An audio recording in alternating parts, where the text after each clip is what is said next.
1절에서 8절까지 보겠습니다.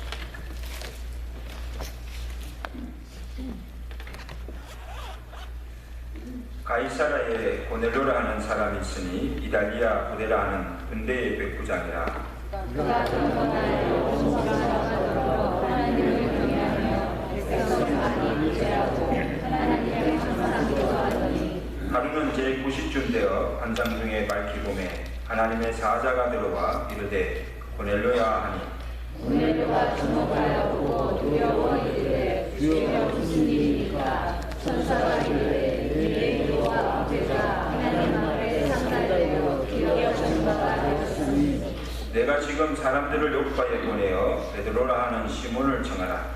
그는 문장이 시몬의 집에 있는 사람이 그 집을 예배를 하라. 마침 말하던 천사가 떠나매 고넬료가 집안 하인들과 부하 가운데 경건한 사람 하나를 불러 이 일을 내가 알고 요파로 보내리라. 아멘.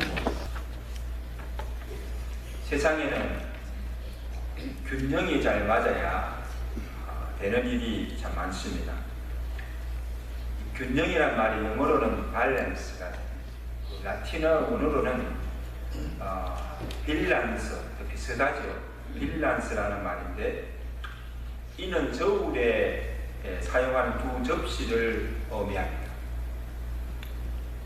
저울 양쪽에 달린 두 개의 접시가 어느 한쪽으로 기울지 않고 동등한 위치에 놓여있는 상태, 이게 균형입니다. 운동을 할 때도 이 몸의 균형을 잘 잡아야 신체에 무리가 오지 않습니다. 집을 지을 때도 균형을 잘 맞게 지어야 집이 한쪽으로 기울지 않고 튼튼히 설 수가 있습니다. 여러분, 집이 한쪽이 더 기울어지면 언젠가는 그 집은 무너지게 되어 있어요. 우리 사회도 양극화로 치우쳐서는 안 되고 이 진보와 보수 양쪽이 균형 있게 나아가야 살기 좋은 사회를 만들 수가 있습니다. 여러분, 우리의 인격도 하나밖에 모르는 외골수 꽉 막혀서는 안 되고 누구와도 잘 어울릴 수 있고 소통하며 이쪽 저쪽을 잘 어울릴 수 있는 균형 잡힌 인격이 되어야 성공할 수가 있어요. 여러분, 사회생활뿐만 아니라 오늘 우리의 신앙생활에도 이 균형이 참 중요합니다. 토미 테라 목사님이 쓴 균형의 영성이라는 그 책에 보면 누가복음 10장에 나오는 마르다와 마리아를 균형 잡힌 신앙의 표본으로 제시하고 있습니다. 마르다가 예수님이 왔을 때 예수님을 위해서 이것저것 음식을 준비하느라 바쁘게 분주하게 일을 하고 있었어요. 그런데 마리아는 뭐 하죠? 마리아는 예수님 발밑에 앉아서 예수님 말씀만 듣고 있는 거예요. 이를 본 마르다가 불만이 터져서 예수님께 이렇게 말합니다. 그를 명하여, 마르다를 명하여, 마리아를 명하여 나를 좀 도와달라 해주세요. 그렇게 요청하는 것을 보게 됩니다. 그래서 이 목사님은 이 균형 있는 신앙이란 마리아처럼 하나님께 예배도 잘 드리고 말씀도 잘 듣는 동시에 이 마르다처럼 봉사도 잘하고 또한 사람들을 잘 섬길 줄 아는 이 신앙, 이게 균형 잡힌 신앙이라는 것입니다. 어느 율법사가 예수님께 나와서 예수님, 율법 중에 어느 계명이 가장 큰 계명입니까? 물으십니다. 이때 예수님께서 대답하시기를 내 마음과 뜻을 다하고 목숨을 다하고 힘을 다해서 주 너의 하나님을 사랑하라. 또 둘째는 이와 같으니 내 이웃을 내 몸과 같이 사랑하라. 여러분, 예수님의 대답 속에 정말 무엇이 참 신앙인가를 가르쳐주는 거예요. 예수님은 하나님만 잘 믿으라, 하나님만 사랑하라고 하지 않았습니다. 하나님을 사랑하고 동시에 내 형제, 내 이웃을 사랑하라 말씀해 주셨습니다. 이것이 균형 잡힌 신앙임을 예수님께서 가르쳐 주신 겁니다. 되게 사람들을 보면요, 하나님에 대해서는 잘해요. 아주 열심히 해요. 예배도 잘 드리고 안 빠져요. 기도도 많이 해요. 성경도 많이 알아요. 많이 배워요. 하나님을 누구보다 더 사랑해요. 참 믿음 있어 보여요. 그런데 인간관계나 삶을 보면 엉망이에요. 어떻게 보면 믿지 않는 자보다 못한 경우도 많은 것을 보게 돼요. 이것은 한쪽으로만 치우친 균형 잃은 잘못된 신앙의 모습이라는 거예요. 여러분, 신앙이 뭐예요? 신앙은 하나님을 믿는 겁니다. 그래서 하나님을 믿는 것을 내 삶으로 세상 속에서 나타내 보여주는 것이 신앙생활입니다. 그래서 하나님 사랑하십니까? 하나님 사랑하면 그 사랑을 이웃에게 실천하여 보여줘야 한다는 거예요. 아멘. 하나님께 기도하십니까? 기도 많이 하세요. 그럼 내가 입술로 고백한 대로, 기도한 대로 살아야 되는 거죠. 기도는 기도대로 유창하게 자라면서 삶을 그렇게 살지 못한다면 그 기도가 무슨 소용이 있습니까? 하나님 말씀을 많이 듣습니다. 그리고 말씀을 통해서 깨닫기도 하고 은혜를 받습니다. 그러면 깨달은 대로, 은혜 받은 대로 삶의 현장 속에 나가서 그 말씀대로 살아가야 한다는 것이죠.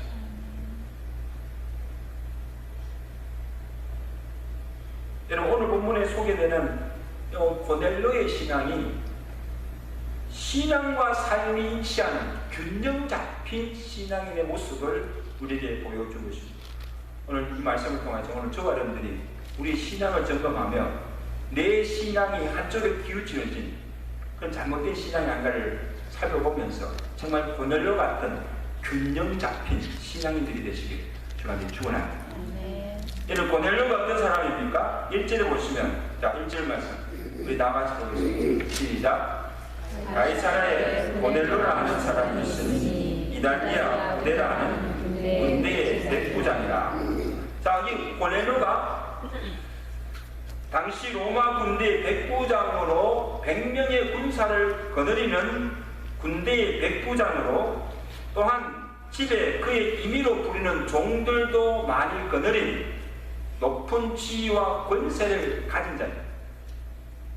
더욱이 그는 유대인이 아닌 로마인으로 피지배국인 유대인의 종교를 믿고 있고 그들이 믿는 하나님을 잘 경외한다는 그 한 가지 사실만으로 이 고넬로는 믿음이 대단한 사람입니다.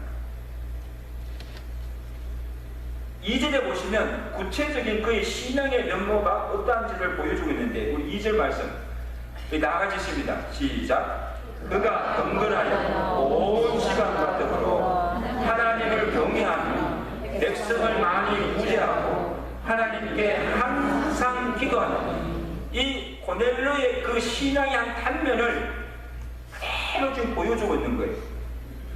여러분, 되게 사람들 보면 내가 좀 배웠다, 좀 지식이 있다, 내가 좀 가졌다, 좀 권력이 있다, 그런 사람들 보면요, 하나님을 잘 믿으려고 하지 않습니다.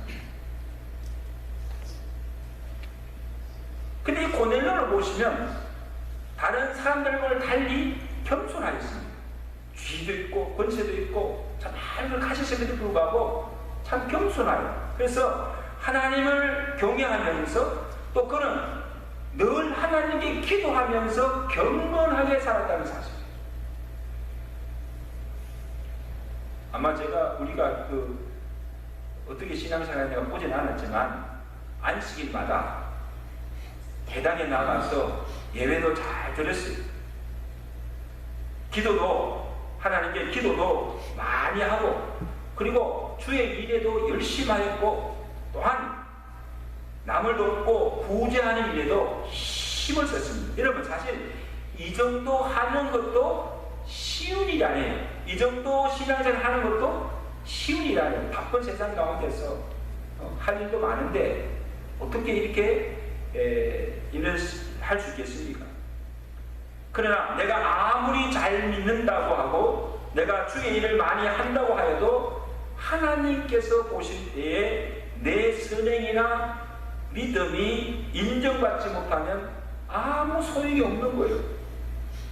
생각해 보시오. 내 나름대로는 잘 믿는다고 하는데, 내 나름대로는 정말 신앙 잘한다고 하는데 하나님께서 보실 때는 아니라고 하면 무슨 소용이 있습니까?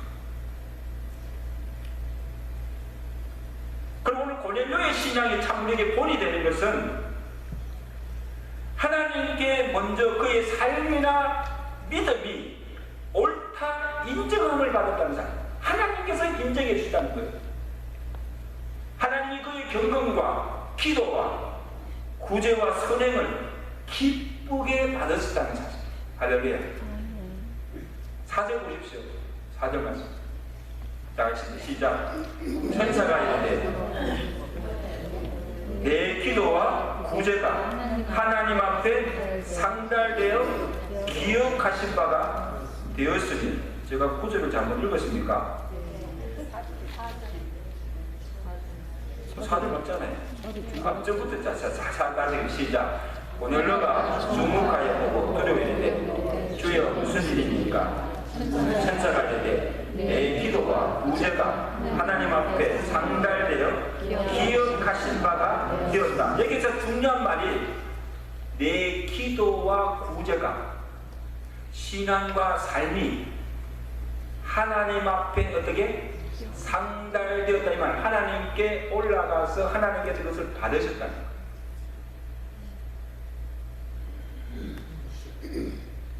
여러분, 이것을 보면 오늘 우리가 하나님 앞에 나와서 하는 모든 신앙의 행위가 하나님이 받으시는 것이 있고 받지 아니하시는 것이 있다는 거예요. 자, 우리가 지금 예배를 드려요.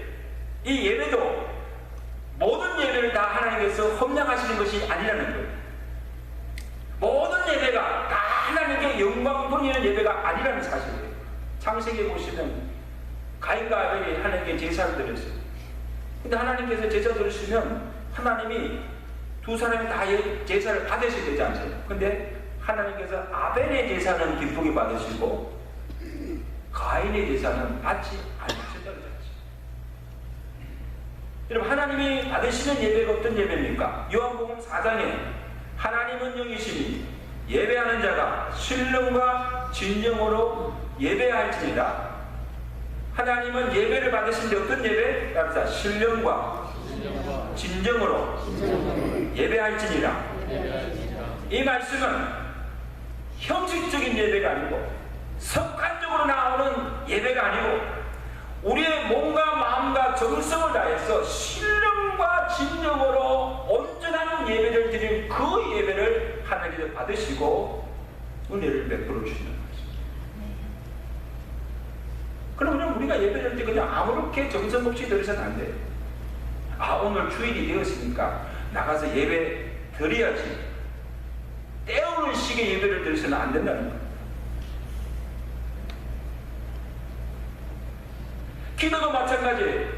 우리가 하나님 앞에 나와서 많은 말을 하고 오래 기도한다고 해서 하나님이 다 들으시는 것이 아니라는 말씀이에요. 기도하여도 하나님께 상달되지 않고 응답받지 못하는 기도가 있다는 거예요. 그게 어떤 기도입니까? 중언부언하는 기도. 기도하는 자신도 무슨 뜻인지 모르면서 그냥 기도하는 기도. 외식하는 기도. 사람에게 나타내 보이기 위한 그런 기도. 정력으로 욕심으로 구하는 기도. 기도하면서도요, 하나님께서 이루어주실까 의심하며 드리는 기도 듣지 아니하십니다. 여러분들이 지금 기도할 때 내가 지금 기도하는 게 중요한 것이고 내가 지금 어떤 기도를 드리는 거가 중요한 거예요. 여러분, 하나님께서 그 기도 듣지 않는 기도를 아무리 많이 하여도 무슨 소용이 있습니까? 사람들이 하는 구제도 마찬가지, 선행도 마찬가지. 구제할 때 어떻게 하겠습니까? 외식하는 자가 사람에게 영광을 받으려고 보이려고 하는 것처럼 하지 말고 나팔 불지 말고 내 구제하는 것을 옳은소리 하는 것을 왼손이 모르게 엄밀한 가운데 여러분 옳은소리 하는 것을 어떻게 왼손이 모릅니까? 이 말은 뭡니까? 내가 뭐 한가 해주고 무슨 선을 베풀고는 뭐 생생내고 그냥 뭐 큰일이라는 것처럼 떠벌리지 말라는 거예요.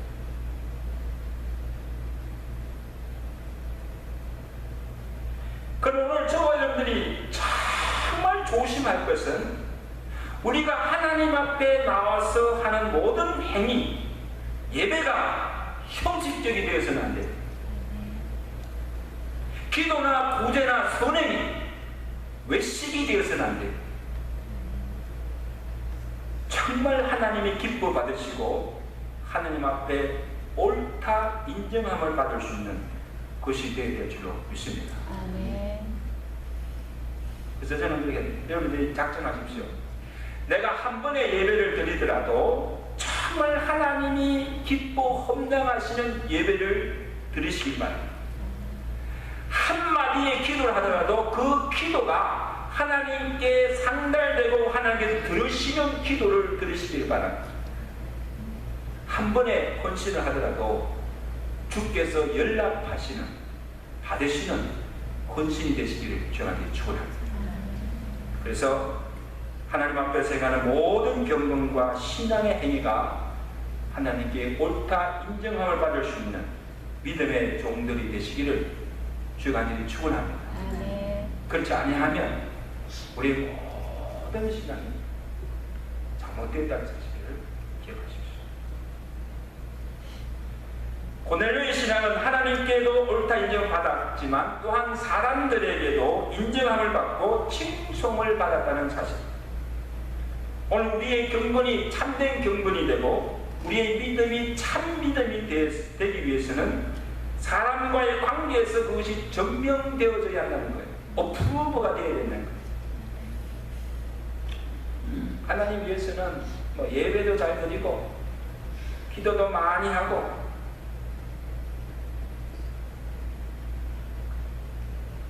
참 잘 믿는 것 같은데 나와 관계하는 가족들이나 사람들에게 나의 믿음이 어떻게 보여지고 어떤 평판을 듣고 있는가, 이것이 참 중요한 사실입니다. 그럼 오늘 저와 여러분들의 믿음이 제일 먼저 검증되어야 할 곳이 어디입니까? 가정입니다. 교회가 아니라 가정입니다. 가정의 아내나 남편이, 내 자녀들이 나를 지금 어떻게 보고 있는가 하는 거예요. 내 믿음을 어떻게 평가하고 있는 거예요.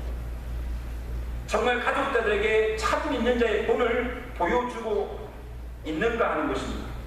가족들에게조차도 비난받고 내 믿음이 인정받지 못한다고 한다면 그 믿음은 일단은 잘못된 믿음이라는 거예요. 디모데전서 5장 8절에 그런 말씀입니다. 누구든지 자기 친족, 자기 가족을 돌보지 아니하면 믿음을 배반한 자요 불신자보다 더 악한 것입니다. 이 말씀 무슨 말씀입니까? 내 가족 하나 제대로 돌보지 아니하고 다른 사람들을 돌볼 수 없으며 내 가정 하나 믿음으로 바로 세우지 못하면서 어찌 교회를 바로 세울 수가 있는가? 어느 도단입니까? 내 가정부터 바로 세워야 합니다. 여러분, 고넬료의 신앙이 참으로 위대한 것은 뭡니까? 자신만 경건하게, 자신만 그렇게 잘 믿은 것이 아니라 본문에 보시면 그가 경건하여 온 집과 더불어 하나님을 경외하였다. 다시 온 집과 더불어 하나님을 경외하더라. 자신만 아니라 가족들의 신앙까지도 유심히 살피며 어떻게 하든지 믿음으로 바로 살도록 힘든 것을 볼 수가 있습니다. 사실 그렇지 않습니까? 이런 내 하나 신앙 지키기도 어려운데 어떻게 다른 사람들의 신앙까지도 내가 돌아볼 수가 있겠습니까? 보통 믿음이 아니고서는 그렇게 할 수가 없어요. 나중에 베드로를 자기 집에 청하여서 말씀을 들을 때도 고넬료 혼자서가 아니에요. 보시면 그의 가족들, 친척들, 가까운 친구들까지 다 집에 불러 모아놓고 하나님의 말씀을 듣는 것을 볼 수가 있습니다. 베드로가 집에 들어올 때에 그 발 앞에 엎드리며 전하며 이렇게 말합니다. 우리 사도행전 10장 33절 말씀 보십니다. 고넬료가 이 베드로를 어떻게 영접합니까? 자, 같이 읽습니다. 시작. 내가 당신에게 사람을 보내었는데 오셨으니 잘하였나이다. 이제 우리는 주께서 당신에게 명하신 모든 것을 듣고자 하여 다 하나님 앞에 있나이다. 여기 보십시오. 저는 이 고넬료가 베드로를 영접하는 그 자세를 보시면 이 고넬료는 그 당시 최고의 지혜 권력을 가진 자예요. 그에 비하면 베드로는요 아주 연약한 비천한 종이에요. 근데 베드로가 자기 집에 들어오자 어떻게 생각합니까? 그 발 앞에 엎드려서 전합니다. 잘 오셨나이다. 이제 우리는 자기를 포함 여기 앉은 모든 무리는 주께서 당신에게 명하신 모든 것을 듣고자 하여서 지금 하나님 앞에 엎드렸나이다. 여러분, 베드로가 위대해서가 아니에요. 하나님이 그를 보내셨고 베드로의 말이 아니라 그를 통해 주시는 하나님의 말씀을 듣고자 그 앞에 엎드린 거예요. 여러분, 여러분들이 주님 앞에 나와서 말씀을 들을 때 어떠한 자세로 듣습니까? 하나님의 말씀을 전하는 종을 하나님이 보내신 사자로 정말 존중하며 리스펙트 하십니까? 또한 그가 전하는 말씀을 사람의 말이 아니라 오늘 나에게 주시는 하나님의 말씀으로 받고 있는가 하는 거예요. 성도들 가정에 가끔 신방을 가보면 그 가정의 영적 상태를 대강 알 수가 있어요. 언제부터 하면 주의 종을 맞이하는 그 모습에서부터. 그다음 그 집에 들어가서 앉아서 예배 드리면서 말씀을 듣는 그 태도를 보면 평소에 어떻게 사는가를 금방 알 수가 있어요. 어떤 가정에는요 예배를 드리고 말씀이 들어가지 않는 가정이 있어요. 기도를 해도 기도가 안 되는 가정들이 있어요. 근데 어떤 가정은요 정말 예배 드리면 하늘문 열린 것처럼 그 말씀이 술술 나가고 기도를 해도 그냥 막 기도가 나와요. 그 가정의 영적 분위기.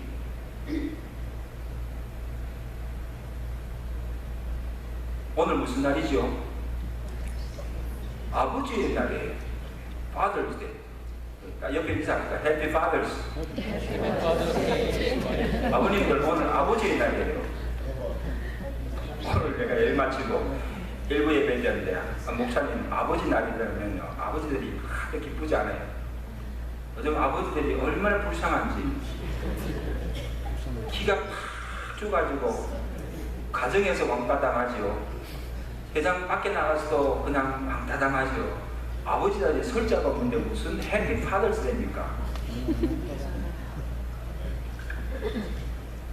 근데 오늘 내 아버지 날이니까 아버지들에게 내가 선물 드릴게.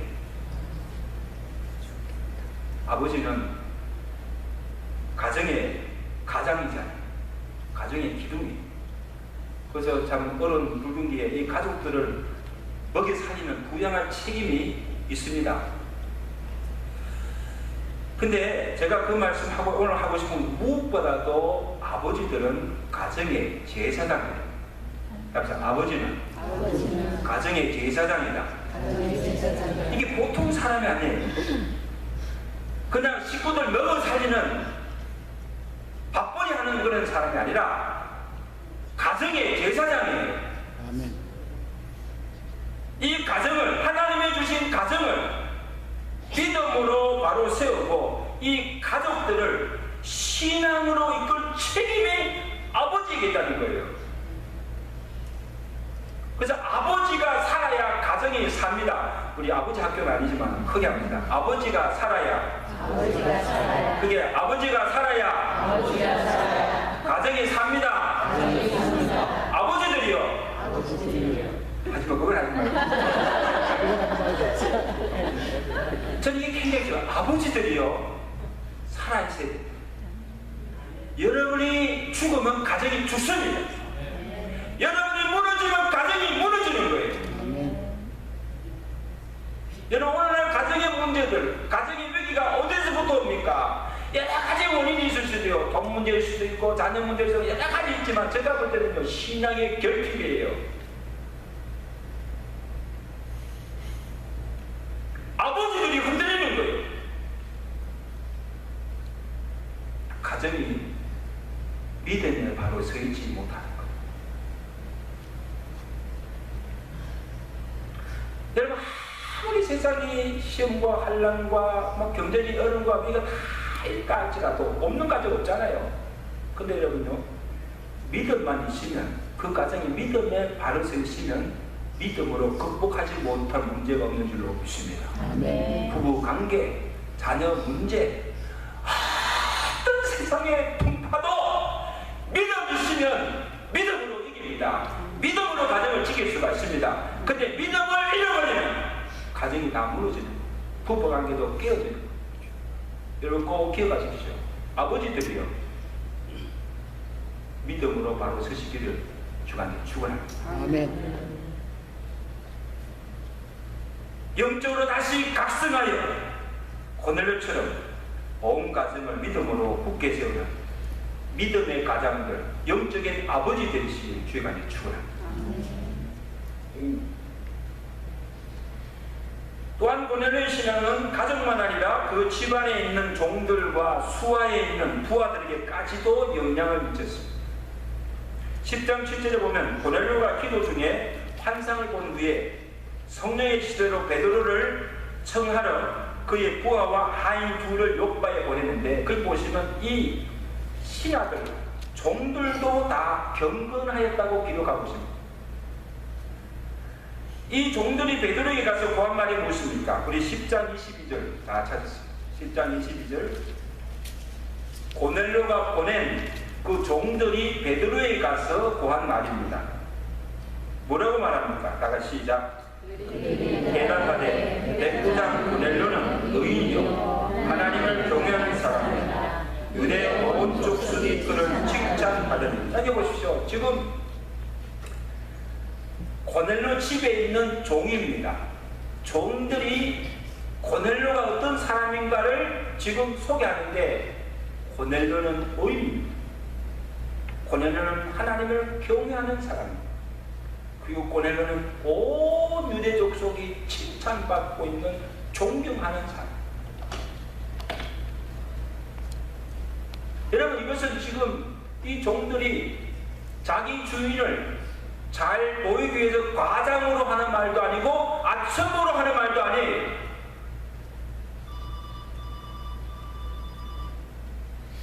하나님께서 전화하신다.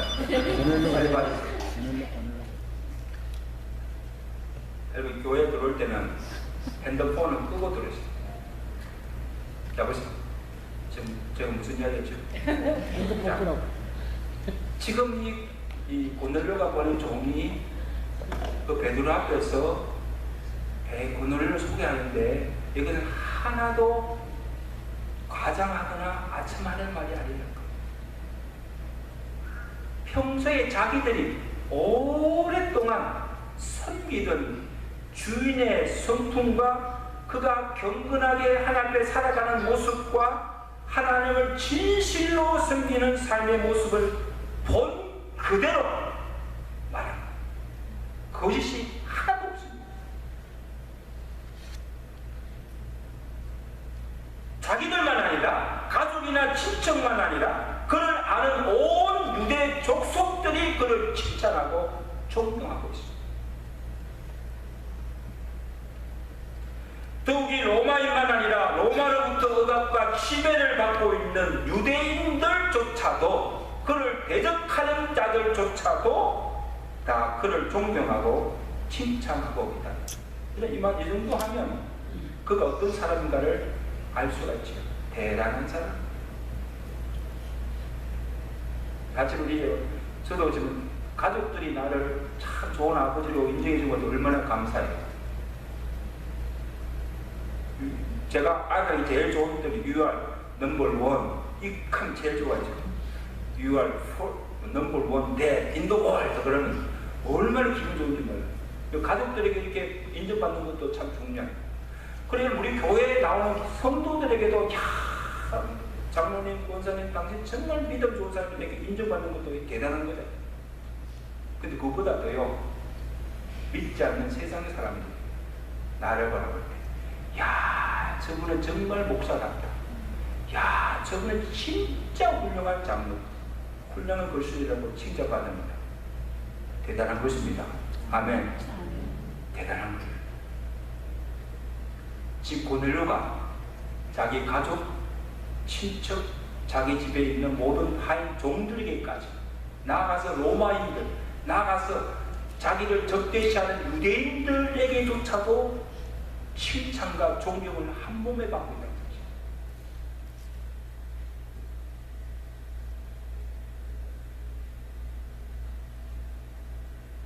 그만큼 고넬료의 경건과 신앙이 가족들이나 친척들, 주변의 사람, 세상에 믿지 않는 사람들에게까지도 선한 영향력을 끼친다는 사실. 믿습니까? 선한 영향력.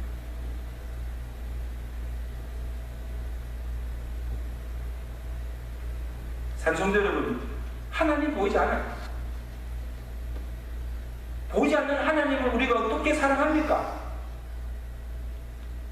요한일서 4장 20절에 누구든지 하나님을 사랑하노라 하고 그 형제를 미워하면 이는 거짓말하는 자니 보는 바 형제를 사랑하지 않은 자가 보지 않는 하나님을 사랑할 수 없는 자가 있어요.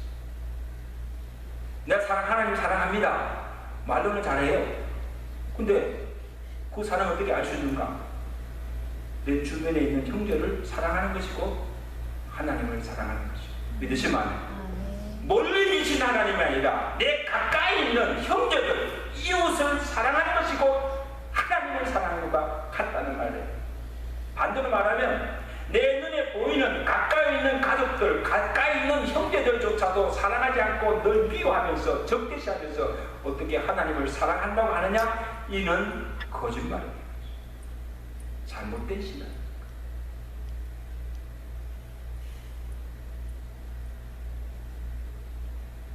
마찬가지로 우리의 믿음도 눈에 보이는 사람들 앞에서 첫째는 하나님 앞에 옳다는 인정을 받아야지만 눈에 보이는 사람들 앞에서 옳다 인정함을 받을 때 하나님께도 인정함을 받는 믿음이 된다는 사실. 믿으시면 안 해요. 우리가 만약에 여러분, 저나 여러분들이나 주위 사람들에게 저 사람은 믿음은 참 좋은데 성질이 개떡 같아요. 저 사람은 참 믿음은 좋고 기도를 많이 하는데 근데 저 사람 말은 믿을 수가 없어. 입만 열면 거짓말이야. 신뢰할 수가 없어. 저 사람 믿음은 참 좋은 것 같은데 가정이나 삶은 보면 엉망이야. 만약에 우리가 저와 여러분들이 그런 말을 듣는다고 한다면 그 믿음은 잘못된 거예요. 잘못 믿고 있는 거예요. 우리가 잘못 믿고 있는 거예요. 내가 잘못 살면 나 혼자 욕먹는 것이 아닙니다. 나로 인해서 교회가 욕을 먹습니다. 나로 인해서 나아가서 주님의 이름을 욕되게 하며 주의 영광을 더럽히는 것이 된다는 사실. 여러분, 오늘날 교회가 믿는 그리스도인들이 세상의 지탄의 대상이 되는 원인이 무엇입니까? 하나님은 잘 믿는데 사랑 외치는데 세상 사람들보다 더 못한 거예요. 그러니까 욕을 먹을 수밖에 없잖아요. 오늘 저와들이 오늘 이 말씀을 통하여서 정말 다시 한번 깨닫고 다시 한번 영적으로 대각성하여서 우리가 고넬료처럼 우리 가족이나 주변의 사람들에게 정말 우리가 참 믿는 자의 경건의 모습을 보여주고 하나님 앞에만 인정받을 뿐 아니라 동시에 모든 사람들에게 인정함을 받고 존경과 칭송을 받는 믿음의 종들 계시길 주님께 축원합니다. 아멘. 오늘 우리 교회 안에 이 오늘로 같은 참 균형 잡힌 신앙인들이 있을 때 오늘 이 교회가 정말 하나님의 은혜 가운데 부흥하게 될 줄로 믿습니다. 아멘. 기도하겠습니다.